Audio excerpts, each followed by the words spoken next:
Phronesis investor academy के इस brand new video में आप सभी का स्वागत है। बेस्ट म्यूचुअल फंड सीरीज का ये हमारा दूसरा वीडियो है। फर्स्ट वीडियो में हमने आपको बेस्ट स्मॉल कैप फंड्स के बारे में बताया था। इस वीडियो में मैं आपको टॉप मिड कैप फंड्स के बारे में डिटेल से बताऊंगा।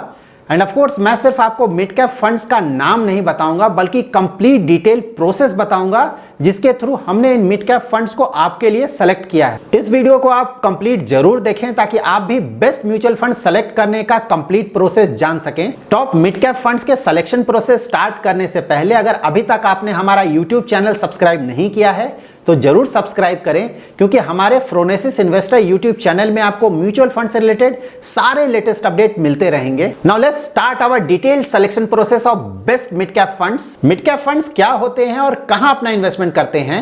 मिड कैप फंड्स ऐसे फंड्स हैं जो कि अपने टोटल इन्वेस्टमेंट का एटलीस्ट 65% मिड कैप स्टॉक्स में अपना इन्वेस्टमेंट करते हैं। मिड कैप स्टॉक्स ऐसे स्टॉक्स होते हैं जिनका ranking market capitalisation wise 101 to 250 के बीच में होता है। So based on market capitalisation total 150 mid cap stocks होते हैं। Best mutual fund selection process में सबसे पहले हम वैसे फंड्स को अपने फाइनल लिस्ट से रिमूव करेंगे जिनका AUM काफी छोटा है या फिर वो फंड्स काफी नए हैं। हमें स्मॉलर AUM के फंड्स में इन्वेस्टमेंट अवॉइड करना चाहिए, क्योंकि जब भी कोई मेजर मार्केट करेक्शन आएगा दैट इज 30-40% का, तो इन स्मॉलर AUM के फंड्स का AUM और कम हो जाएगा। और जब भी मेजर मार्केट करेक्शन होता है उस समय मेजर रिडम्पशंस भी आते हैं, तो because of market correction and redemptions in funds का AUM काफी छोटा हो जाएगा और उस समय इन फंड्स के फंड मैनेजर्स को इन फंड्स को मैनेज करने में काफी प्रॉब्लम हो सकता है। So better to avoid this fund. और साथ ही हम न्यू फंड्स को भी अपने फाइनल लिस्ट से रिमूव करेंगे। न्यू फंड्स में हम ऐसे फंड्स को अपने फाइनल लिस्ट से रिमूव करेंगे जिन्होंने अभी 3 इयर्स भी कंप्लीट नहीं किया है। न्यू फंड्स में हमें अपना इन्वेस्टमेंट इसलिए अवॉइड करना चाहिए क्योंकि न्यू फंड्स का हमारे पास सफिशिएंट डेटा अवेलेबल नहीं होता है, और अगर आपके पास किसी भी फंड का सफिशिएंट डेटा अवेलेबल नहीं है तो आप उस फंड का डिटेल्ड परफॉर्मेंस एनालिसिस नहीं कर पाएंगे। और साथ ही किसी भी म्यूचुअल फंड कैटेगरी में ऑलरेडी कुछ फंड्स अवेलेबल हैं जिनका परफॉर्मेंस लॉन्ग टर्म में काफी अच्छा है।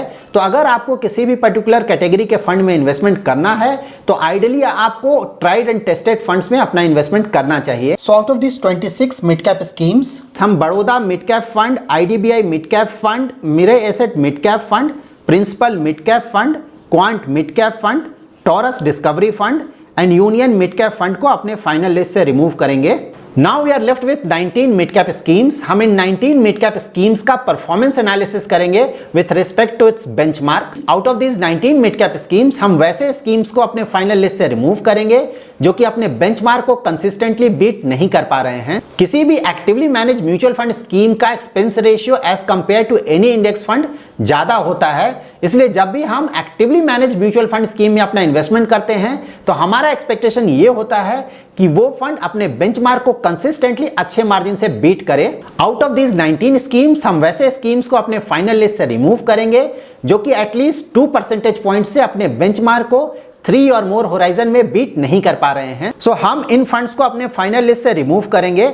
Aditya Birla sun life mid cap fund, BNP Paribas mid cap fund, Franklin India Prima fund, HDFC mid cap opportunities fund, ICICI Pru mid cap fund, L&T mid cap fund, Mahindra Manulife mid cap Unnati Yojana, Motilal Oswal mid cap 30 fund, SBI Magnum mid cap fund, Sundaram mid cap fund and UTI mid cap fund.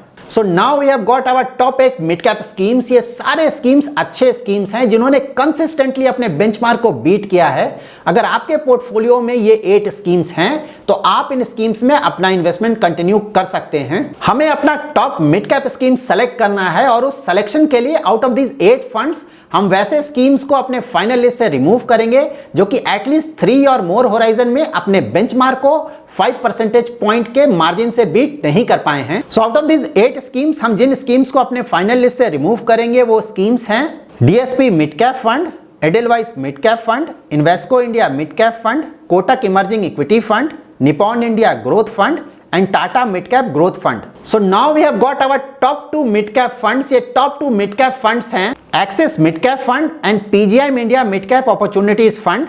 इन दोनों ही mid cap funds ने सारे investment horizon में अपने benchmark को beat किया है और साथ ही इन दोनों फंड्स ने एटलीस्ट 3 होराइजन में अपने बेंचमार्क को 5 परसेंटेज पॉइंट के मार्जिन से बीट किया है।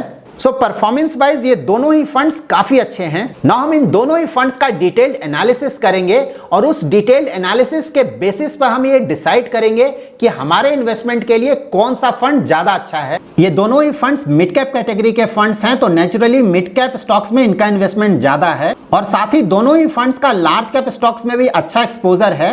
एक्सिस मिड कैप फंड का स्मॉल कैप स्टॉक्स में इन्वेस्टमेंट ऑलमोस्ट निल है, जबकि PGM India mid cap opportunities fund का स्मॉल कैप स्टॉक्स में भी अच्छा एक्सपोजर है। नाउ हम इन दोनों ही फंड्स का सेक्टर एनालिसिस करेंगे। एक्सिस मिड कैप फंड का मेजर इन्वेस्टमेंट है फाइनेंशियल सेक्टर में 17.49%। इस फंड ने कुछ और सेक्टर्स में मेजर इन्वेस्टमेंट किया है like technology, chemicals, consumer durable and health care. PGM India mid cap opportunities fund का भी मेजर इन्वेस्टमेंट फाइनेंशियल सेक्टर में है 15.16। इस फंड ने कुछ और मेजर सेक्टर्स में अपना इन्वेस्टमेंट किया है like health care, technology, engineering and construction. So overall इन दोनों ही फंड्स का sector wise allocation quite diversified है। किसी भी पर्टिकुलर सेक्टर में इन दोनों फंड्स का मेजर इन्वेस्टमेंट नहीं है। नाउ हम इन दोनों ही फंड्स का स्टॉक पोर्टफोलियो चेक करेंगे। एक्सिस मिड कैप फंड का मेजर इन्वेस्टमेंट जिन स्टॉक्स में है वो है Coforge, Cholamandalam investment and finance company, ICICI bank, Voltas and Crompton Greaves consumer electricals. PGIM India mid cap opportunities fund का मेजर इन्वेस्टमेंट जिन stocks में है वो है Max health care institute, Coforge, Max financial services, Muthoot finance and emphasis.